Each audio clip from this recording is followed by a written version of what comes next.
When you verify each trig identity, what you need to do is work with either the left-hand side or the right-hand side and use your other identities or write in terms of sine and cosine until you get the right-hand side. So in this case, I'm looking at this side and it looks more complicated than here. So I'm going to write this side in terms of sine and cosines. So this is going to be sine theta over, now cosecant is 1 over sine theta. So if I'm going to divide by this fraction, what I'm going to do is I'm going to flip this fraction over. So this is going to end up being sine squared theta, which is what I need to verify. So at the end, if you have the left-hand side is equal to the original problem, then you have verified it. Okay, second one, the left-hand side looks more complicated. So what I'm going to do is write everything in terms of sine and cosine. So I already have cosine of theta. Cosecant is 1 over sine theta. And then tangent is sine of theta over cosine theta. So cosine theta cancels out with this. These two signs cancel out, so I'm left with 1. So since that equals right up here 1, then I verified it. Okay, I verified the left-hand side is equal to the right-hand side. Okay, third one. I'm going to start with the left-hand side here and write secant as 1 over cosine theta. And then cosecant is 1 over sine of theta. So remember, when you divide fractions, you're going to take the second one and multiply it. So this is going to end up being sine of theta over 1 times 1 over cosine theta.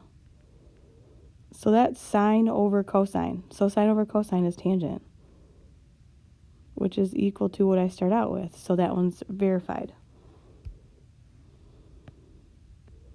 Okay, fourth one. I'm going to look at the left-hand side and write it in terms of sine and cosine. So cosine theta times cotangent is cosine theta over sine theta. And then I just have sine of theta. So I'm trying to get to look like cosecant of theta. So whenever you're adding or subtracting, what you want to do is get a common denominator. So in this case, our common denominator is going to be sine theta. So that means I have to multiply the right-hand expression by sine of theta over sine of theta.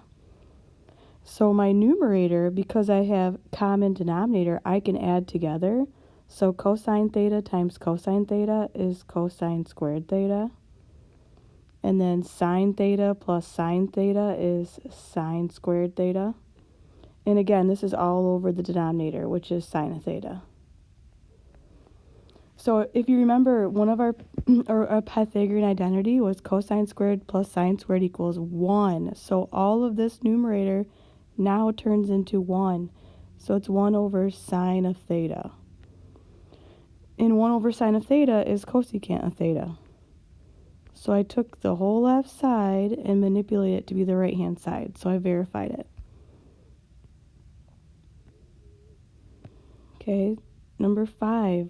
I'm going to write it out in terms of sine and cosine. So I have cosine theta times secant, which is 1 over cosine theta minus cosine theta. So when I distribute, I'm going to get 1 minus cosine squared theta, because if I multiply cosine of theta times 1 over cosine of theta, I get 1. If I multiply cosine of theta times cosine of theta, I get cosine squared. So I am left with this, and I want to turn it into sine squared theta. So if you remember, our Pythagorean identity is cosine squared theta plus sine squared theta equals 1. So if you subtract cosine squared theta from each side, you're going to get sine squared equals 1 minus cosine squared theta.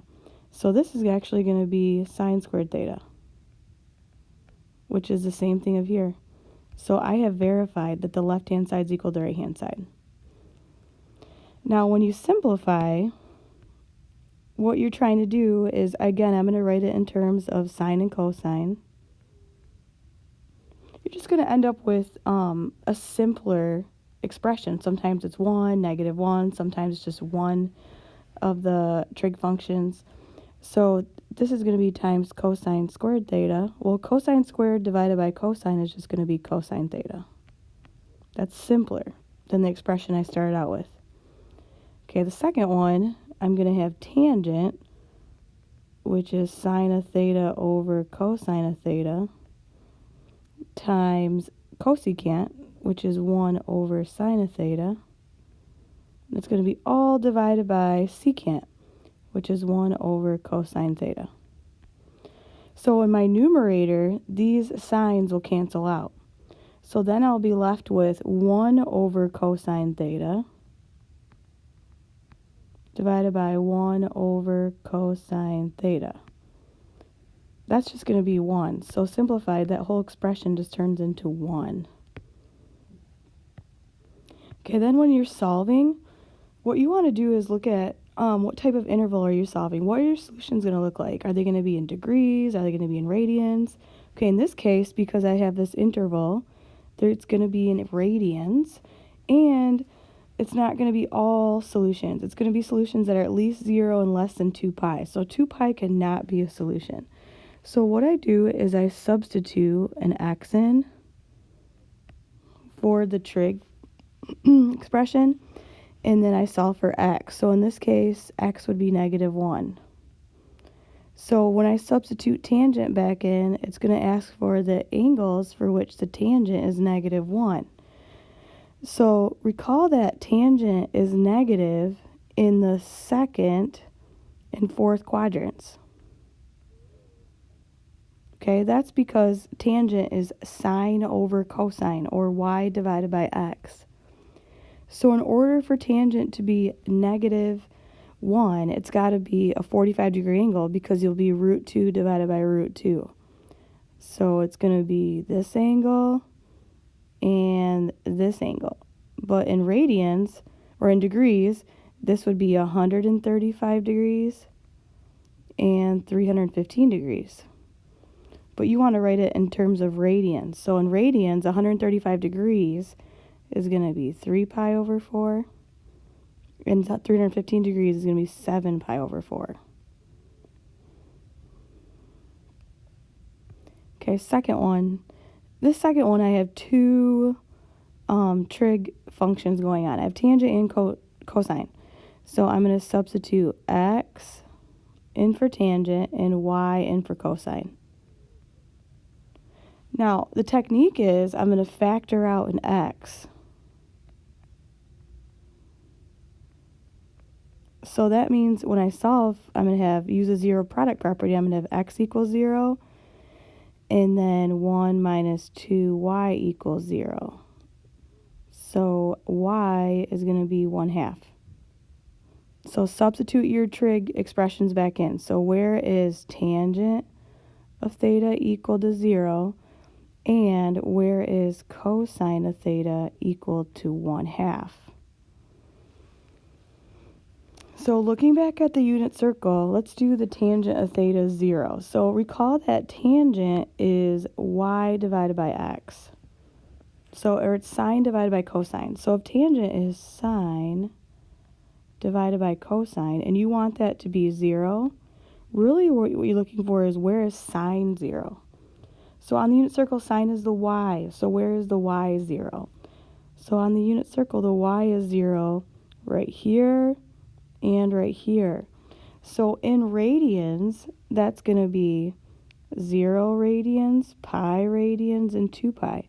However, your interval that we were solving for up here it includes 0, but doesn't include 2 pi.